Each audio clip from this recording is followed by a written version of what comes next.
And it is the fear of losing assets coupled with the struggle to keep up with the perpetual debt and inflation inherent in the system, compounded by the inescapable scarcity within the money supply itself, created by the interest that can never be repaid, that keeps the wage slave in line, running on the hamster wheel with millions of others, in effect powering an empire that truly benefits only the elite at the top of the pyramid.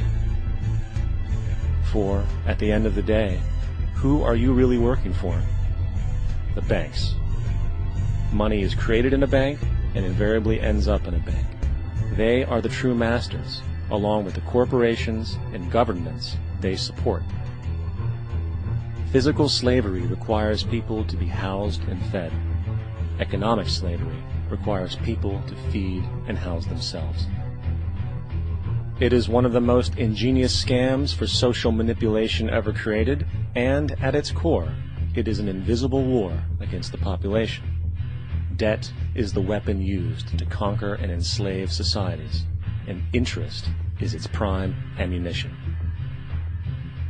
And as the majority walks around oblivious to this reality, the banks, in collusion with governments and corporations, continue to perfect and expand their tactics of economic warfare, spawning new bases, such as the World Bank and International Monetary Fund, while also inventing a new type of soldier, the birth of the economic hitman.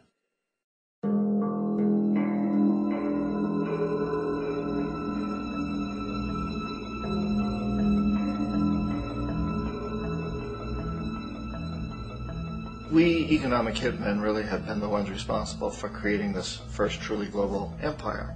And we work many different ways.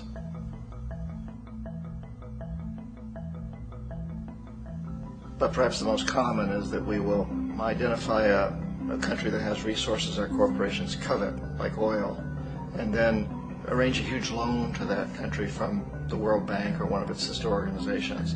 But the money never actually goes to the country. Instead, it goes to our big corporations to build infrastructure projects in that country, power plants, industrial parks, ports, things that benefit a few rich people in that country, in addition to our corporations, but really don't help the majority of the people at all. However, those people, the whole country is left holding a huge debt, and such a big debt they can't repay it, and that's part of the plan, that they can't repay it. And so at some point, we economic hitmen go back to them and say, listen, you owe us a lot of money, can't pay your debt, so sell your oil real cheap to our oil companies.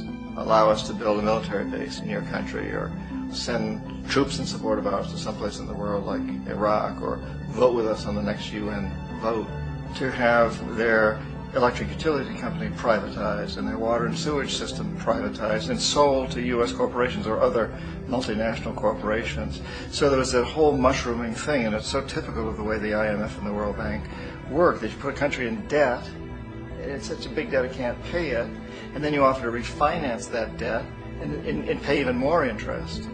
And you demand this quid pro quo, which you call a conditionality or good governance, which means basically that they've got to sell off their resources, including many of their social services, their utility companies, their school systems sometimes, their penal systems, their insurance systems, to foreign corporations. So it's a double, triple, quadruple whammy. The precedent for economic hitmen really began back in the early 50s when democratically elected Mossadegh, who was elected in Iran. He was considered to be the hope for democracy in the Middle East and around the world. He was Time Magazine's Man of the Year. But one of the things that he'd run on and began to implement was the idea that foreign oil companies needed to pay the Iranian people a lot more for the oil that they were taking out of Iran. The Iranian people should benefit from their own oil. Strange policy. We didn't like that, of course. But we were afraid to do what we normally were doing, which was to send in the military. Instead, we sent in one CIA agent, Kermit Roosevelt, Teddy Roosevelt's relative. And Kermit went in with a few $1 million and was very, very effective and efficient. And in a short amount of time, he managed to get Mossadegh overthrown and brought in the Shah of Iran to replace him, who always was favorable to oil. And it was extremely effective. bombs overflow Tehran. Army officers shout that Mossadegh has surrendered and his regime as virtual dictator of Iran is ended. Pictures of the Shah are paraded through the streets as sentiment reverses. The Shah is welcomed home.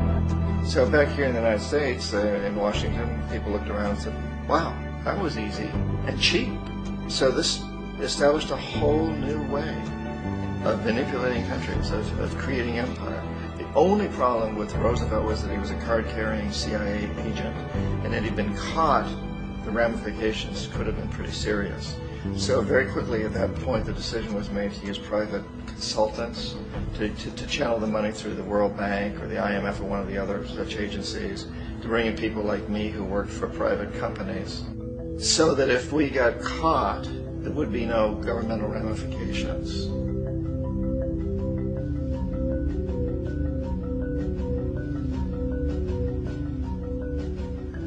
When Arbenz became president of Guatemala, the country was very much under the thumbs of United Fruit Company, the big international corporations. And Arbenz ran on this ticket that said, you know, we want to get the land back to the people.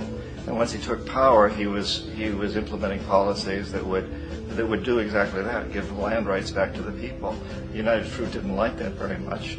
And so they hired a public relations firm, launched a huge campaign in the United States to convince the United States people, the citizens of the United States, and the press of the United States, and the Congress of the United States, that Arbenz was a Soviet puppet, and that if we allowed him to stay in power, the Soviets would have a foothold in this hemisphere. And that at that point in time was a huge fear on everybody's mind, the Red Terror, the Communist terror.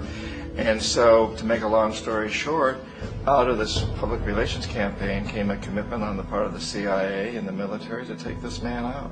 And in fact, we did. We sent in planes, we sent in soldiers, we sent in jackals, we sent everything in to take him out, and did take him out. And as soon as he was removed from office, the new guy that took over after him basically reinstated everything to the big international corporations, including United Fruit.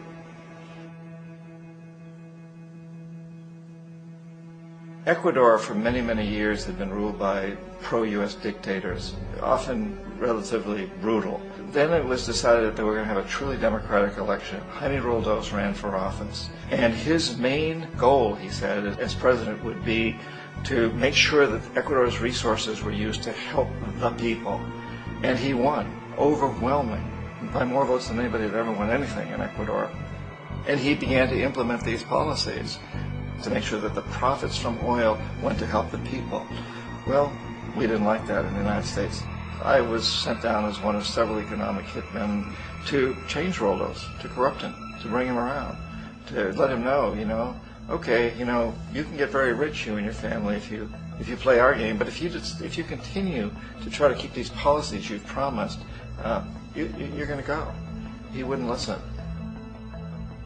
He was assassinated.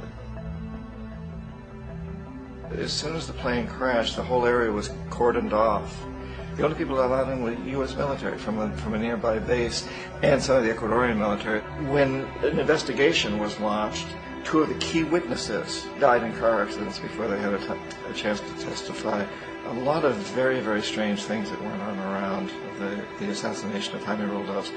I, like most people who've really looked at this case, had absolutely no doubt that it was an assassination. And of course, in my position as an economic hitman, I was always expecting something to happen to Jaime, whether it be a coup or assassination, I wasn't sure, but that he would be taken down because he was not being corrupted. He would not allow himself to be corrupted the way we wanted to corrupt him.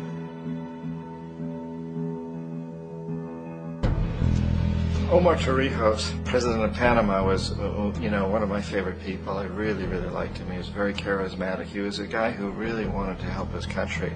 And when I tried to bribe him or corrupt him, he said, look, John, he called me Juanito. He said, look, Juanito, I don't need the money. What I really need is for my country to be treated fairly. I need for the United States to repay the debts that you owe my people for all the destruction you've done here. I need to be in a position where I can help other Latin American countries win their independence and be free of this terrible presence from the north that you people are exploiting us so badly. I need to have the Panama Canal back in the hands of the Panamanian people. That's what I want. And so leave me alone. Don't try to bribe me. It was 1981, and in May, Jaime Roldos was assassinated. And Omar was very aware of this. Torrijos got his family together and he said, I'm probably next, but it's okay because I've done what I came here to do. I renegotiated the canal. The canal will now be in our hands. He just finished negotiating the treaty with Jimmy Carter. In June of that same year, just a couple of months later, he also went down in an airplane crash, which there's no question was executed by CIA-sponsored jackals. Tremendous amount of evidence that one of Torrijos' security guards handed him at the last moment as he was getting on the plane a tape recorder, a small tape recorder that contained a bomb.